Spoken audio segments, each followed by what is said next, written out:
చాలామంది ఇళ్లల్లో ఎప్పుడు మనశ్శాంతి ఉండదు. ఏదో గొడవలు జరుగుతా ఉంటాయి. లేకపోతే అనారోగ్య సమస్యలతో ఇబ్బంది పడతారు. ఒకళ్ళు తగ్గినాక ఒకళ్ళకి, ఒకళ్ళు తగ్గినాక ఒకళ్ళకి.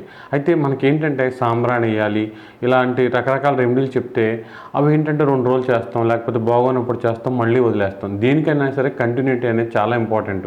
ఒక నెల, 2 నెలలు అలా చేస్తా ఉంటేనే అప్పుడు పనిచేసే అవకాశం ఉంటుంది. కొంచెం బాగున్నప్పుడు మనకి ఇలాంటివి ఏవి గుర్తులేవు. బాగోనప్పుడు మాత్రం అన్నీ గుర్తొచ్చేస్తాయి. టపటపటపట నిమ్మకాయలు కట్టేస్తాం, సాంబ్రాణి ఏస్తాం, అన్నీ చేసేస్తాం.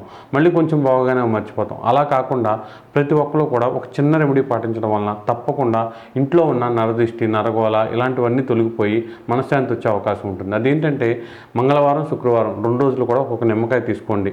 ఇంటి దగ్గర గుమ్మం మీద మెయిన్ డోర్ ఏదైతే ఉంటుందో ఆ గుమ్మం మీద ఆ నిమ్మకాయని 2 ముక్కలుగా కట్ చేసి ఫస్ట్ పసుపు రాసి ఆ ముక్కల లోపల, తర్వాత కుంకుమ బొట్టు పెట్టండి.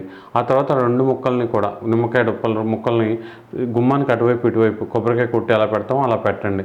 ఇలా ప్రతి మంగళవారం ఇలా శుక్రవారం చేయండి. తర్వాత రోజు అవతల పారేయండి. ఇలా ప్రతి మంగళవారం, శుక్రవారం చేయడం వలన తప్పకుండా మీ ఇంట్లో గొడవలు, నరదిష్టికి సంబంధించిన ఇబ్బందులు పూర్తిగా తొలగిపోతాయి. మళ్ళీ ఒక నెల చేసి బాగుంది కదా అని మానేయకూడదు. అలా చేస్తూనే ఉండాలి.